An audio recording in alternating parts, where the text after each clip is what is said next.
It's 3 a.m. The house is quiet. The world outside has gone to sleep. But inside your mind, it is loud.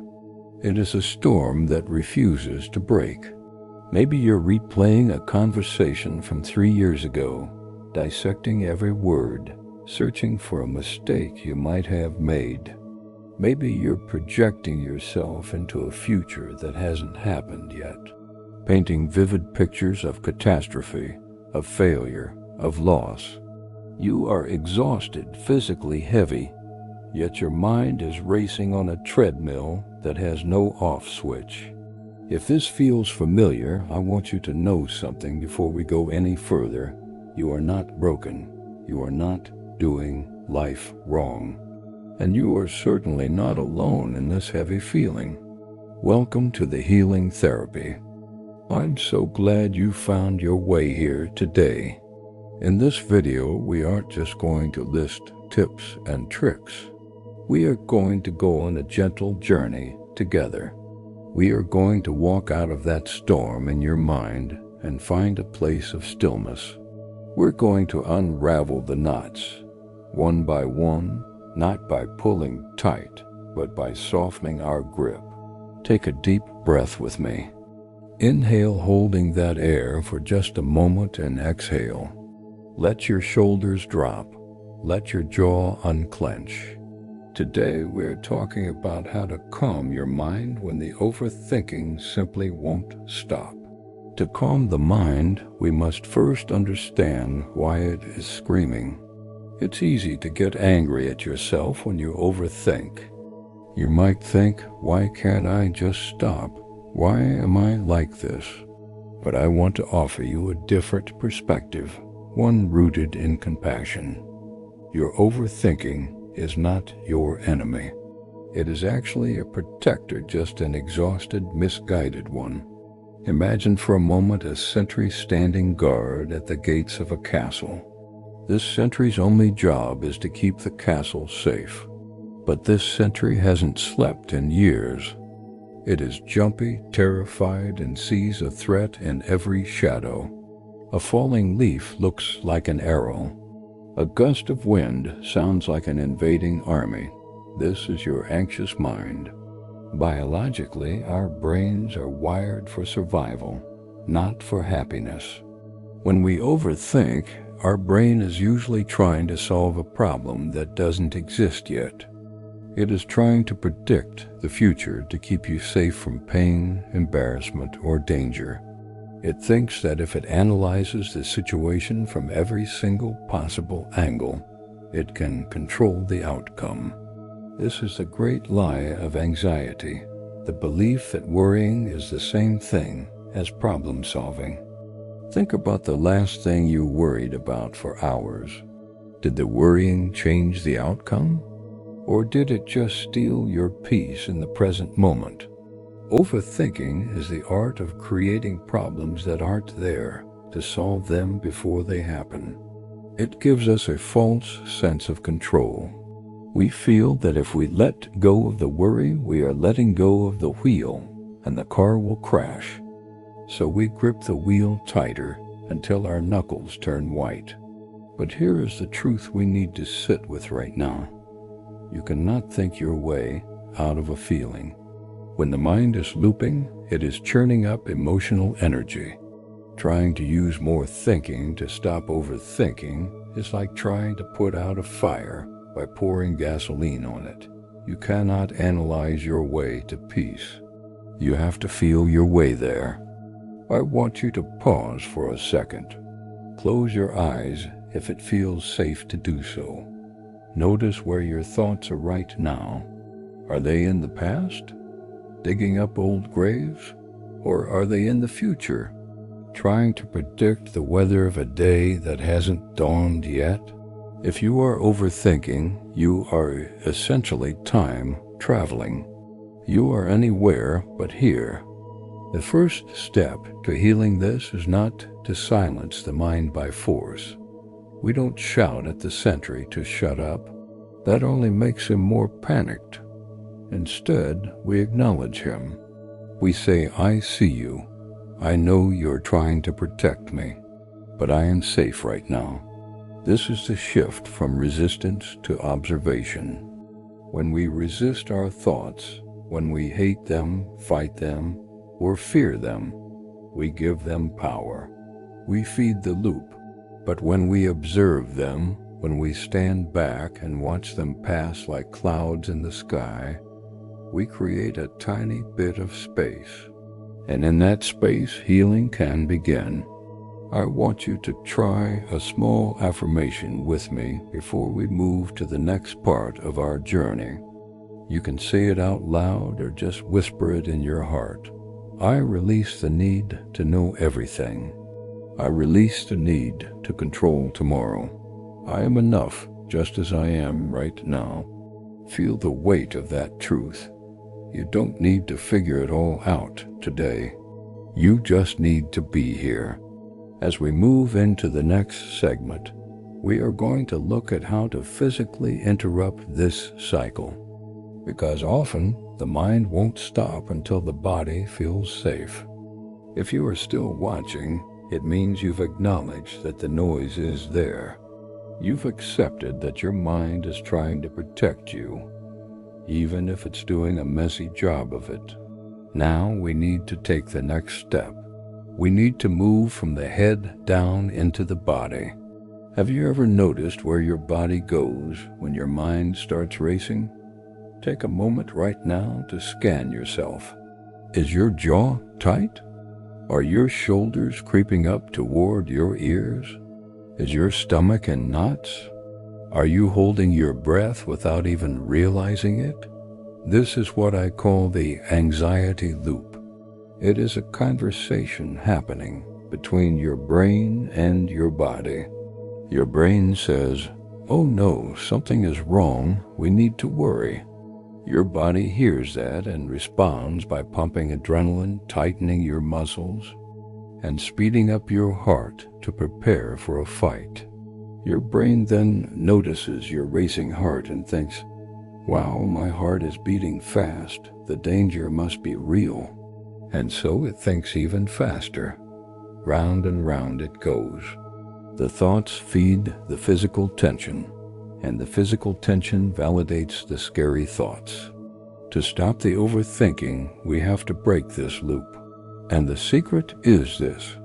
It is much harder to talk your brain out of a panic than it is to breathe your body out of it. You cannot tell your mind to be quiet, but you can show your body that it is safe. Think of your mind like a kite flying in a hurricane. It's thrashing around, whipped by the wind. Your body is the person holding the string. If the person holding the string is running around in a panic, the kite will never stabilize.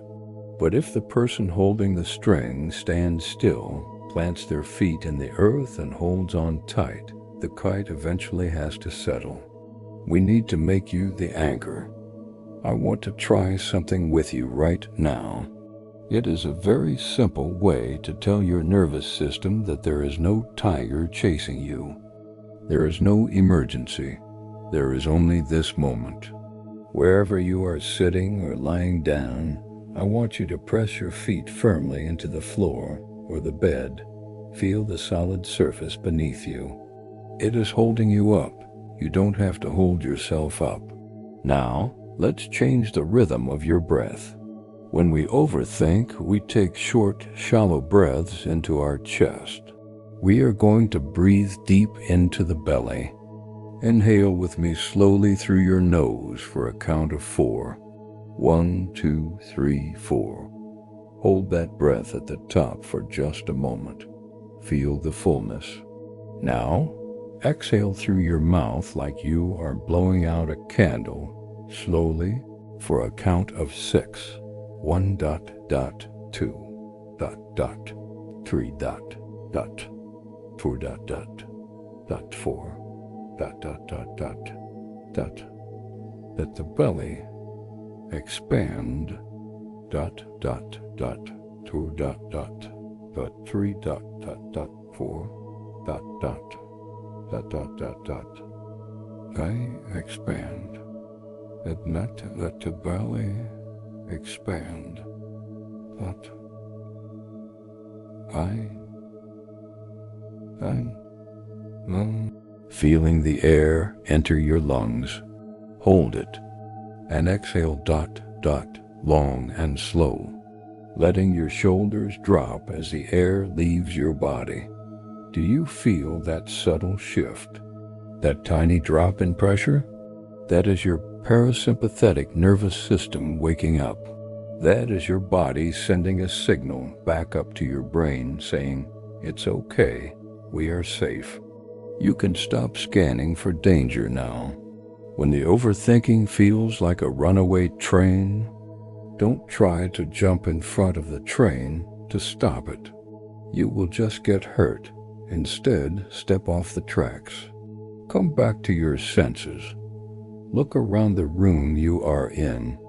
Find 3 things you can see. Maybe the texture of a blanket, the light on the wall, the color of your cup. Really look at them. Listen for 2 things you can hear. The hum of the refrigerator, a car passing by, the sound of my voice. Find 1 thing you can feel. The fabric of your clothes, the warmth of your hands. This technique is called grounding. It pulls your awareness out of the imaginary future and locks it into the tangible present. Overthinking cannot survive in the present moment. It needs the fuel of what if and what might be. But right here, right now, in this second, you are breathing. You are alive. You are okay. It takes practice. Your mind will wander off. Again, that's what minds do. That is okay. When you notice it has wandered back to the worry, gently, without judgment, guide it back to the breath. Guide it back to the feeling of your feet on the floor. Treat your mind like a puppy that keeps running away. You don't yell at the puppy. You just pick it up and bring it back to the safe mat, over and over again. As you begin to settle into your body, you create a foundation. And only when you have that foundation can you start to change the story your mind is telling you. In the next segment, we are going to look at the thoughts themselves. We're going to learn how to challenge the stories that are causing you pain and how to replace the inner critic with an inner friend. Take 1 more deep breath for me. You're doing a great job. Now that we have anchored the body, we can safely turn our attention back to the mind. When the body is calm, the mind becomes less of a siren and more of a whisper. But sometimes, even when we are breathing deeply, that whisper can still be incredibly cruel. I want to talk to you about the voice inside your head. Not the one that reminds you to buy milk or brush your teeth, but the other one. The one that narrates your life with a critical, fearful tone. The one that says, "You're going to fail," or "They all think you're awkward," or "You'll never figure this out." We often make a dangerous mistake with this voice. We believe it. We treat our thoughts as if they are absolute facts. If the voice says, "I am unlovable," we feel the heavy sadness of that statement as if it were a court verdict handed down by a judge. But here is a liberating truth I want you to hold on to. Thoughts are not facts. They are just mental events. Your mind is a storyteller. It is an ancient machine designed to predict problems. And like a sensationalist newspaper, it knows that bad news grabs your attention faster than good news. So it prints headlines that are terrifying. It takes a small uncertainty and spins it into a tragedy. But just because a thought appears in your head does not mean it is true. It just means you have a brain that is working. Let's try a shift in perspective. Imagine for a moment that you had a roommate. And imagine this roommate followed you around all day, whispering the things your mind says to you. If you dropped a glass, this roommate would scream, "You are so clumsy. You ruin everything." If you sent a text and didn't get a reply immediately, this roommate would lean in and say, "See? They hate you. They're ignoring you on purpose." How long would you live with that person? You would probably kick them out within an hour. You certainly wouldn't trust their advice. Yet we live with this internal roommate every single day, and we listen to every word they say with total obedience. To stop overthinking, we have to change our relationship with this roommate. We don't have to evict them because that is impossible, but we can stop taking them so seriously. The next time a loop of negative thought starts, I want you to try a technique called distancing. Instead of saying, "I am so worried," try saying to yourself, "I am noticing that I am having a worried thought." Instead of saying, "I am a failure," say, "I am having the thought that I have failed." Do you hear the difference? In the first version, you are the emotion. You are drowning in it. In the second version, you are the observer standing on the riverbank, watching the thought float by. You create a tiny wedge of space between you and the thought. And in that space, you have a choice. You can choose to be kind. We are often so incredibly hard on ourselves when we are anxious. We get angry at our own vulnerability. We think we should be stronger, better, faster, but healing requires softness. You cannot bully yourself into peace. Think of a small child who is terrified of a thunderstorm. The thunder is loud and they are crying. Would you yell at that child? Would you tell them they are stupid for being scared? Would you explain the meteorology of thunder to prove them wrong? No, you would hold them. You would say, "I know it's loud. I know it's scary, but I am here. You are safe." You need to become that parent to your own anxious mind. When the overthinking starts, instead of fighting it, place a hand over your heart. Literally, do it now if you can. Feel the warmth of your palm against your chest. Speak to that anxious part of you. Say, "I hear you. I know you're trying to protect me. Thank you for working so hard, but we can rest now." This is the beginning of self-compassion. It is the antidote to the poison of overthinking. When you stop fighting the noise and start comforting the part of you that is making the noise, the volume naturally begins to drop. You are not your thoughts. You are the sky in which the thoughts pass. A storm may rage, the clouds may be dark and heavy, but the sky itself is never damaged by the storm. The sky is vast, spacious, and untouched. That is who you really are. As we move into our final segment, we are going to talk about the hardest but most powerful step of all, the art of letting go. We are going to learn how to trust the flow of life, even when we can't see where the river is going. And so we arrive at the final, and perhaps the most challenging, part of our journey together today. We have acknowledged the noise. We have anchored the body. We have stepped back from the stories our mind tells us. Now we must do the one thing that feels most dangerous to an anxious mind. We must let go. I know that phrase, "just let go," can feel frustrating. It sounds like a cliche. If it were that easy to just drop the worry, you would have done it a long time ago. But I want to reframe what letting go actually means. It doesn't mean you don't care. It doesn't mean you stop planning or being responsible. Letting go means realizing that you cannot control the wind, but you can adjust your sails. Think about what overthinking really is at its core. It is a lack of trust. It is your mind saying, I don't trust that things will work out, and I don't trust that I will be okay if they don't. It is a desperate attempt to micromanage the universe because we are terrified of the unknown. But here is the truth. You have survived 100% of your bad days. Think back to a time 5 years ago when you were worried about something. Maybe a test, a breakup, a job interview. It felt life-consuming at the time, didn't it? It felt like the world was ending. But here you are. You made it through. You adapted. You grew. You handled it.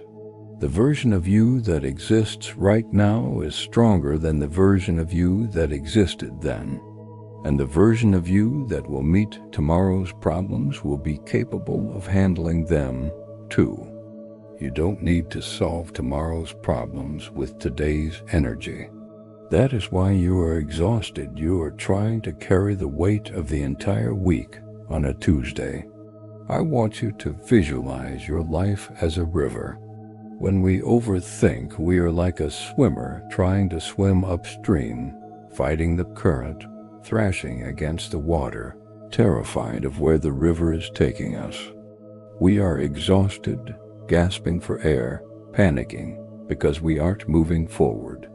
Surrender is simply turning over on your back and floating. The river is still moving. The current is still there. The destination hasn't changed. But suddenly the struggle is gone. You are being held by something larger than yourself. You are trusting that the water knows where it is going. This is the practice of radical acceptance. It is saying, I do not know what tomorrow brings, and that is okay.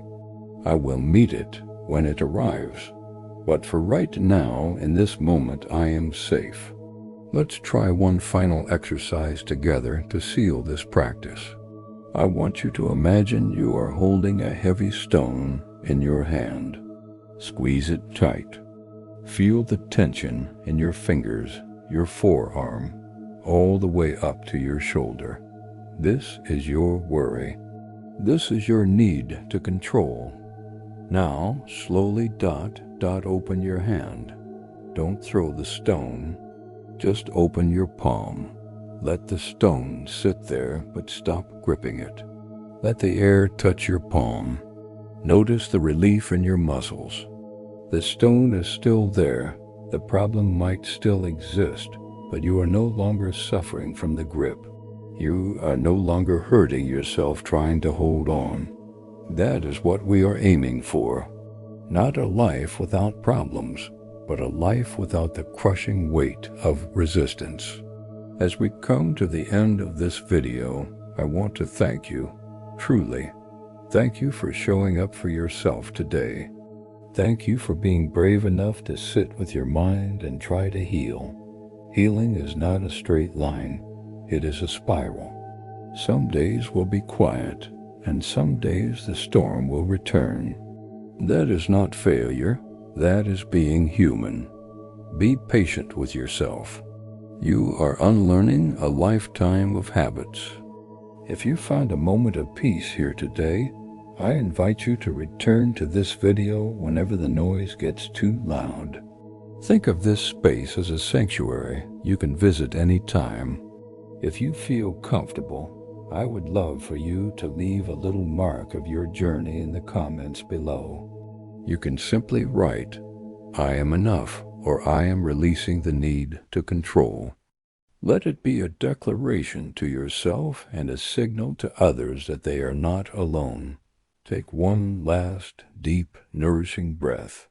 Inhale the present, exhale the past. You are doing just fine. I'll see you in the next video.